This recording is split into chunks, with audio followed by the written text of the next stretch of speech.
Bonjour à tous, bonjour à toutes. Très heureuse de vous retrouver pour ce nouveau numéro de l'émission Éco-citoyen, une émission qui aborde toutes les thématiques liées à l'environnement et à la protection de la biodiversité. Aujourd'hui, nous recevons pour vous Kaposondi Berlios, président de l'ONG SOS Biodiversity, ingénieur, spécialiste en écologie forestière et conservation de la biodiversité. Aujourd'hui, nous allons parler des impacts de la COVID-19 sur la biodiversité. Président Kaposondi Berlios, bonjour. Déborah, bonjour. Merci à vous d'avoir accepté notre invitation sur ce plateau. C'est un plaisir pour moi d'être sur ce plateau également. Alors, biodiversité face au COVID-19, coronavirus bien sûr, que peut-on retenir?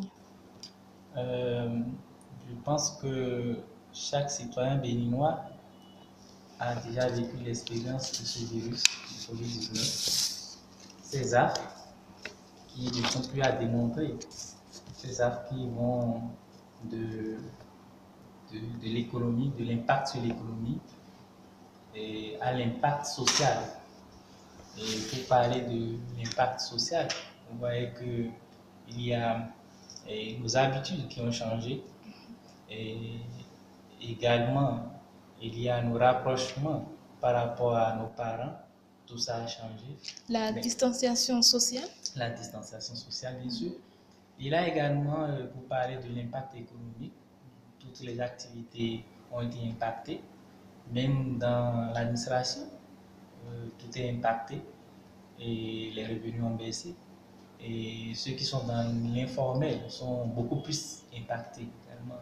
Pour parler du virus, je pense que ces dernières années, il n'y a pas eu une pandémie d'une telle ampleur au niveau mondial. Et le COVID-19 était, sinon, est inattendu. Et elle a commencé, disons, vers décembre 2019 et pour atteindre déjà son pic vers mars 2020. Je pense qu'en Afrique, spécialement au Bénin, on a commencé par vivre les affres de ce virus, je pense vers avril.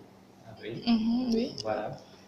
Et ce virus qui aujourd'hui, même si nous n'avons pas une connaissance assez claire de l'origine, il y a quelques auteurs scientifiques qui, par leurs publications, ont démontré que ce virus vient de certaines espèces telles que le pangolin et la chauve-souris. Oui. Et cela montre alors qu'un problème écologique se pose, puisque si ces animaux-là se retrouvent en contact avec l'homme, cela suppose qu'il y a eu un problème au niveau de leur milieu de vie, de leur écosystème. Et c'est assez clair aujourd'hui que tout ce qu'il y a comme écosystème naturel se trouve être menacé par les actions anthropiques, les actions liées à l'homme.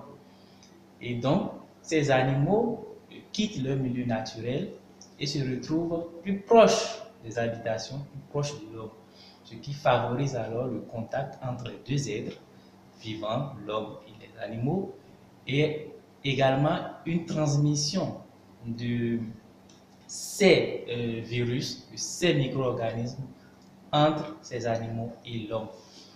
Et il faut savoir que le corps humain n'est pas encore habitué à tout ce qui est micro-organismes sauvages. Il y en a qui sont très nouveaux pour l'organisme humain. Donc, ce qui est clair, c'est que quand il y a une introduction d'un être étranger dans le corps humain, il y a une réaction de l'organisme. Donc, ces réactions peuvent se vivre de façon naturelle. L'organisme peut réagir de façon à pouvoir éliminer le virus, mais également, ça peut être létal pour l'homme. Donc, nous remercions quand même la nature, tous diront Dieu, qu'en Afrique, que cela ne soit pas aussi létal qu'on le vit en Europe. Alors, parlez-nous des conséquences de la COVID-19 sur la biodiversité. D'abord, cette pandémie comme je l'ai expliqué tantôt, est d'origine écologique. Exactement. Et ça a impacté, d'accord, directement la biodiversité de façon positive, mais également de façon négative. Pour parler de, de, de ce qui est positif, c'est-à-dire avec cette pandémie, tout au début, nous avons constaté que voilà, les animaux, dans leur reproduction, dans leur migration, se trouvent être dans un confort donné, puisque l'être vivant, l'être humain plutôt, s'est vu confiné. Donc l'animal ou les animaux de façon globale se sont retrouvés dans un environnement beaucoup plus libre et spacieux. Et vous allez constater, par exemple, en Chine, où nous savons que la population a atteint, la pollution plutôt a atteint un pic donné, cette pollution a bien diminué au début de la pandémie, puisque les êtres humains ne circulaient plus, pourtant il y a moins de pollution. Et en France, on a constaté parfois des animaux sauvages qui se sont retrouvés sur les places publiques. Et en Italie, on a aussi constaté cela.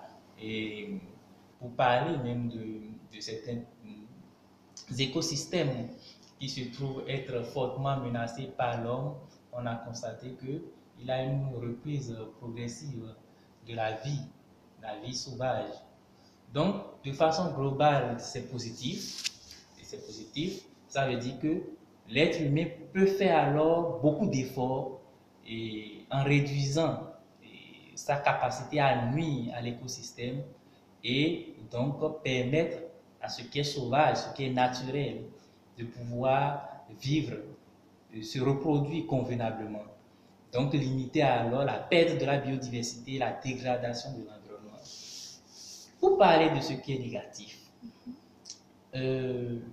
vous allez voir que dans l'Amazonie, on a constaté qu'il y a une reprise de la destruction de la forêt de l'Amazonie. Puisque les gouvernants qui se retrouvent dans cette ceinture de l'Amazonie, pour parler surtout du Brésil, ont pris des mesures de protection de ces aires protégées dans l'Amazonie. Et puisqu'on est dans un cas global de pandémie, il y a alors une réduction des forces armées et des forces de protection de ces aires protégées, de leur effectif surtout. Et donc la population alors s'est vue alors confortable dans ces actions de destruction. Et est-ce à dire que le confinement n'a pas d'impact sur la biodiversité?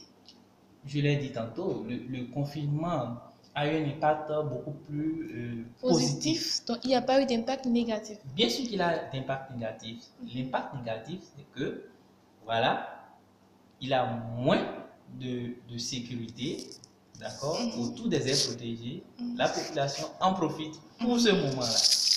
Et est-ce qu'il y a des risques à craindre pour la biodiversité avec le déconfinement progressif des activités humaines? Je pense que avant de parler de risque pour la biodiversité, de façon globale, il y a un risque. Il y a un risque pour ce qui est de la santé publique. Un risque, un grand risque, puisque jusque-là, on n'a trouvé aucun vaccin.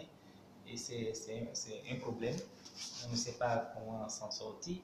Mais on prend ce risque. Maintenant, pour la biodiversité, c'est que les mêmes problèmes vont se poser, les mêmes problèmes qui sont de la pollution, qui sont de la destruction des habitats naturels vont se poser. Il y a le secrétaire général des Nations Unies, Antonio Guterres, lors de la Journée internationale de la biodiversité, qui disait ceci: issue de la nature, la COVID-19 a montré à quel point la santé humaine est intimement liée à notre relation avec le monde naturel.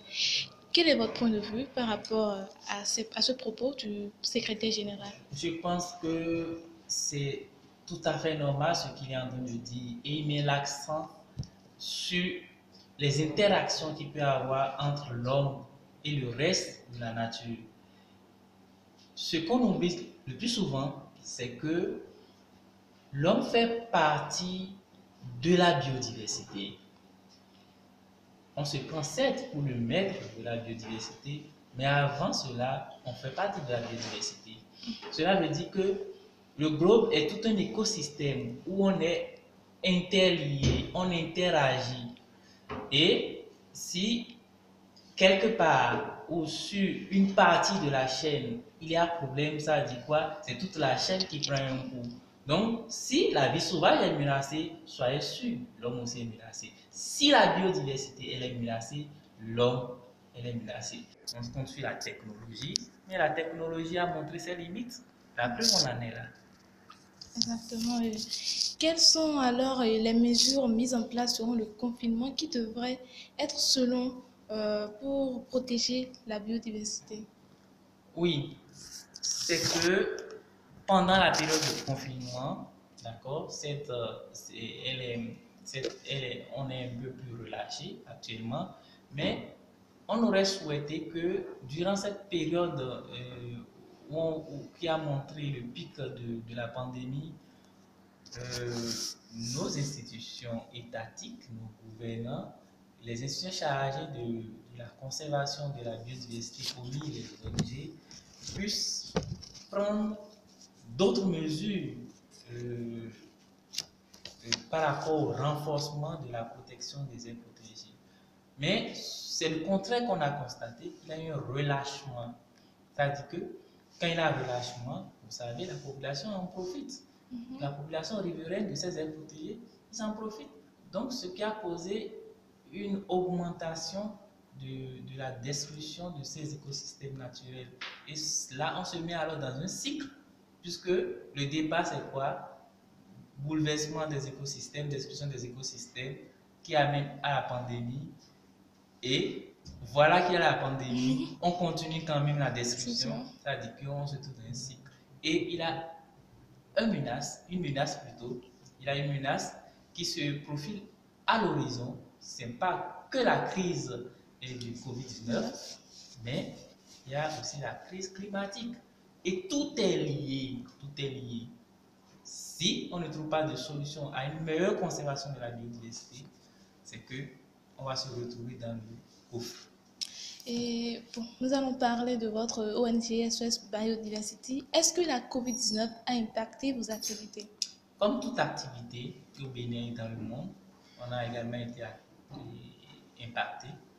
Et puisque nous avions programmé des activités de, de formation et notamment dans le cadre du projet CBio, poursuit la conservation de la biodiversité, et ce qui n'a pas pu se tenir et à cause du nombre restreint de personnes qui doivent assister à ces genres de formation ou qui doivent se regrouper.